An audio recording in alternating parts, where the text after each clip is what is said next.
Welcome back to another episode of Mindset Matters, a mental health series from WellSpan Health, here on the York Revolution YouTube channel, Sports Radio 98.9 FM and 1350 WOYK.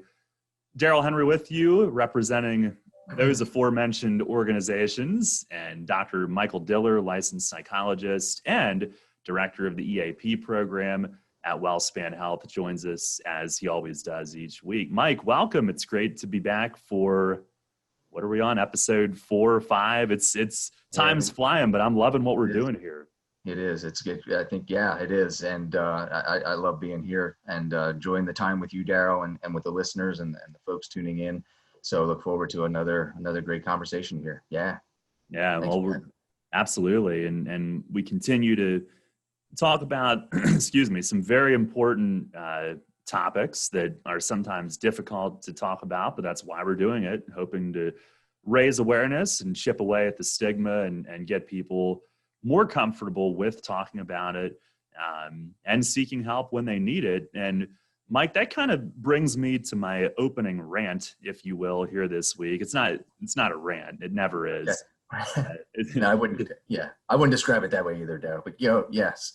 It's a little more gentle than that, but one thing I wanted to mention this week, and I had just sort of by chance come across this, and mental health in general, it's something that's often on my mind. It's very important to me, as we've detailed in the previous episodes.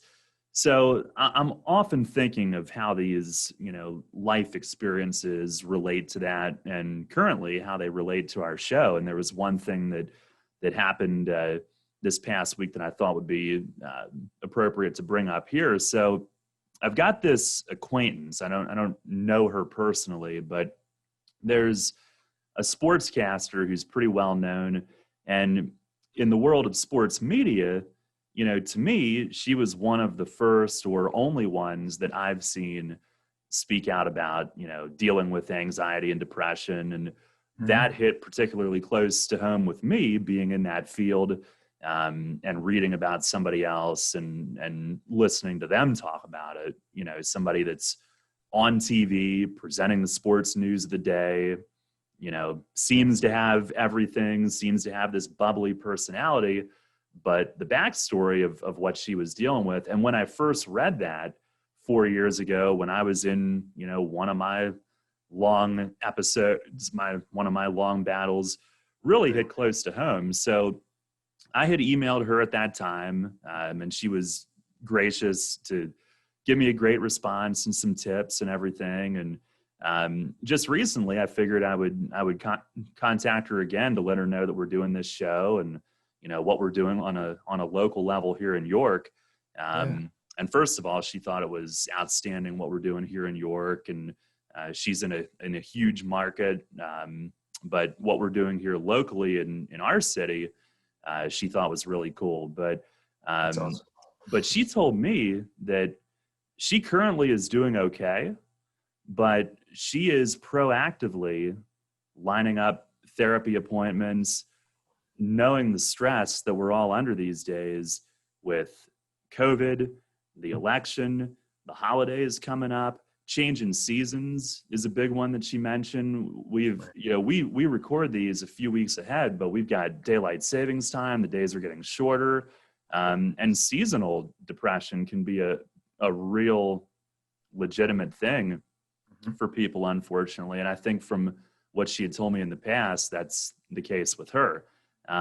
So anyway, it just really, Mike, it struck me that, here's somebody who has been through it big time in her past. But I just thought it was so cool that she's not waiting until she's buried in depression again. She is proactively making therapy appointments now to try to head it off, deal with it.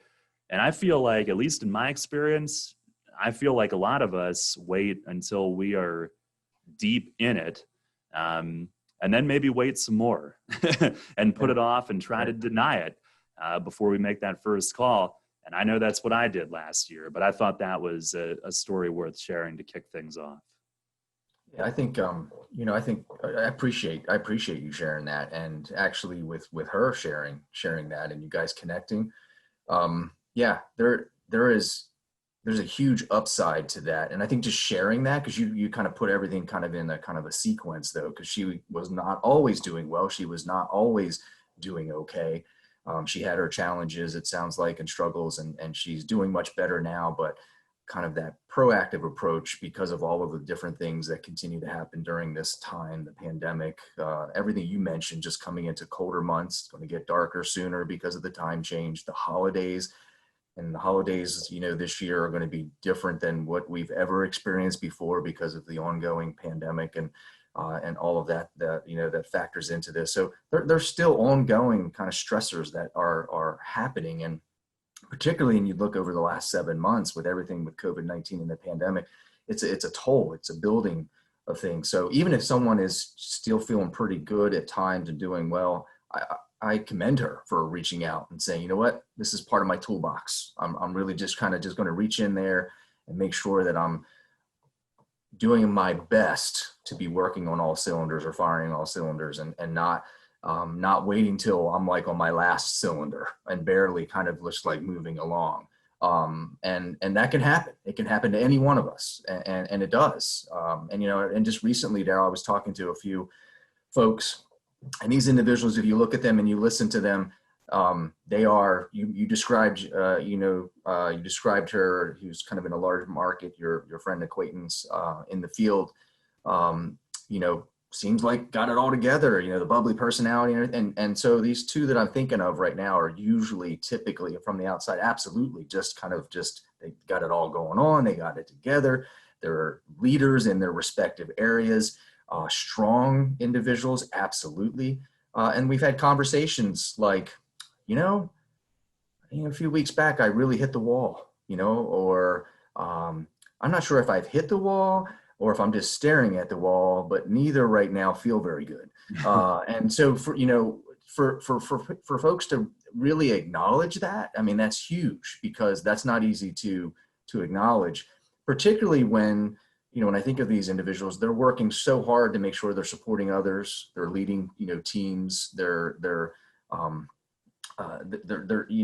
in positions where, a lot of people are looking to them, to make sure that, hey, can you help me or help us make sure that we're okay? And it sometimes it can be really challenging. So we're in this time right now, as this COVID-19 has continued to unfold. You'll hear things like the pandemic fatigue setting in, and that's not untrue. We're all, even before we went live here today and talking about this in our conversation, we talked about, just being really tired, sometimes flat out exhausted with everything related to the COVID-19 pandemic. We want some sense of normalcy. We want that back, of some, whatever that looks like.